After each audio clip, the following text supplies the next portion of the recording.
الرحمن الرحیم اللہ وملائکتہ یصلون علی النبی یا ایھا الذین آمنوا صلوا علیہ وسلموا تسلیما اللہم صلی علی سیدنا مولانا محمد وصحبہ بارک وسلم۔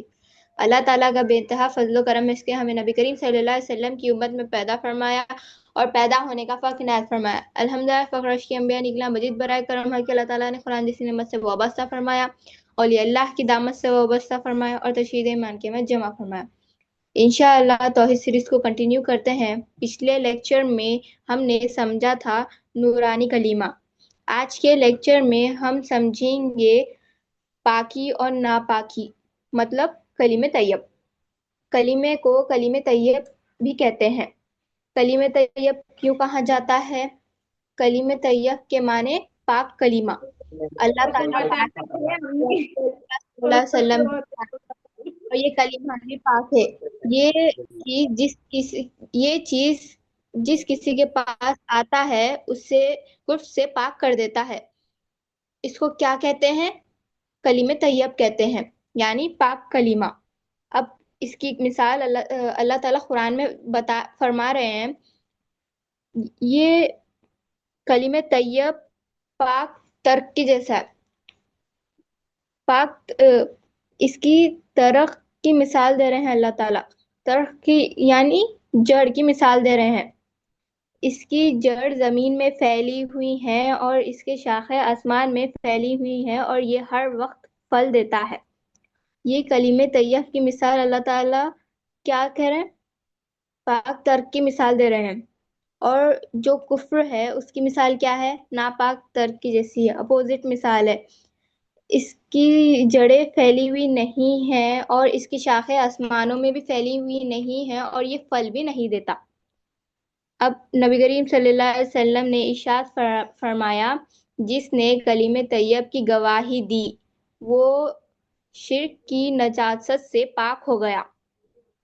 حدیث میں کیا ہے؟ کلمہ طیب کی گواہی دی وہ شرک کی نجاست سے پاک ہو گیا۔ اب گواہی دینا کیا ہے؟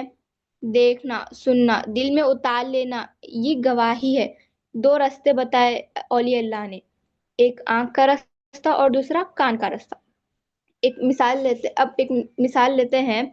مثنوی شریف میں مولانا جلال الدین فرماتے ہیں کہ ایک سایہ ہے، اب سائے کو اصل سمجھ رہا ہے۔ اس کی مثال بتا رہے ہیں۔ ایک شکاری چیل کا شکار کرنے نکلا۔ چیل اوپر اڑ رہا ہے، ہوا میں، آسمان میں اوپر اڑ رہا ہے، مگر وہ شکاری کو نہیں پتا کہ چیل اوپر اڑ رہا ہے۔ وہ چیل کا سایہ زمین پر پڑا، اس کو دیکھ کر شکاری کرنے نکلا۔ اس کو نہیں معلوم کہ وہ سایہ ہے۔ سائے کو اصل سمجھ رہا ہے، اصل تو سائے کے اوپر ہے، آسمان میں اڑ رہا ہے چیل۔ اب وہ تیر لے کر سائے کو مار رہا ہے اور وہ چیل مر ہی نہیں رہی، حالانکہ نشانہ صحیح لگ رہا ہے، مگر سائے پر مارنے کا کیا فائدہ؟ سایہ تو اصل ہے ہی نہیں، سایہ تو چیل ہے جو اوپر اڑ رہا ہے، اصل تو چیل ہے جو اوپر اڑ رہا ہے۔ صبح سے لے کر شام ہو گئی، کیا وہ چیل شکاری کے ہاتھ میں آئے گی؟ نہیں آئے گی، پوری اپنی انرجی ویسٹ کر دی اس نے۔ اسی طرح یہ مثال دی جاتی ہے کہ جو ناپاک لوگ ہوتے ہیں، ناپاک لوگ مطلب جس کے دل میں لا الہ الا اللہ نہیں ہے، وہ ناپاک لوگ ہیں۔ پاک لوگ کون ہیں؟ جس کے دل میں یہ پاک کلمہ ہے وہ پاک لوگ ہیں۔ اب جو ناپاک ہو گئے وہ اب اسباب کے پیچھے دوڑ رہے ہیں، اس کا دل اسباب کی غلامی کر رہا۔ مثنوی شریف میں مولانا جلال الدین رومی اب اور ایک مثال دیتے ہیں۔ ایک پھول ہوتا ہے، وہ کسی کے لیے کڑوا ہوتا ہے یا وہ کسی کے لیے زہر ہوتا ہے، مگر وہ شہد کی مکھی کے لیے رسدار ہوتا ہے، شہد ہوتا ہے۔ شہد کی مکھی کی خاصیت ہے، کیا خاصیت ہے؟ جس پھول پر وہ بیٹھے گی یا وہ کڑوا ہو یا زہر والا بھی ہو، مگر شہد کی مکھی کے لیے ہر پھول اس کے لیے شہد ہوتا ہے۔ جس پھول پر وہ بیٹھے گی، رس نکالے گی، شہد بنائے گی۔ اب اس کی مثال کو سمجھتے ہیں۔ جس کا دل پاک ہو جاتا ہے، کلیم طیب حاصل کرنے کے بعد پاک ہو جاتا ہے، ہر کام وہ اللہ کی مرضی سے کرے گا۔ تو یہ کیفیت کیسے آئی اس کے اندر؟ کلیم طیب سے آئی۔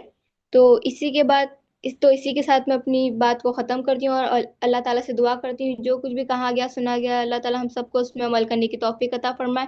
ان اللہ و ملائکتہ یصلون علی النبی یا ایھا الذین آمنوا صلوا علیہ وسلموا تسلیما، اللہم صل علی سیدنا مولانا محمد وصحبہ بارک وسلم۔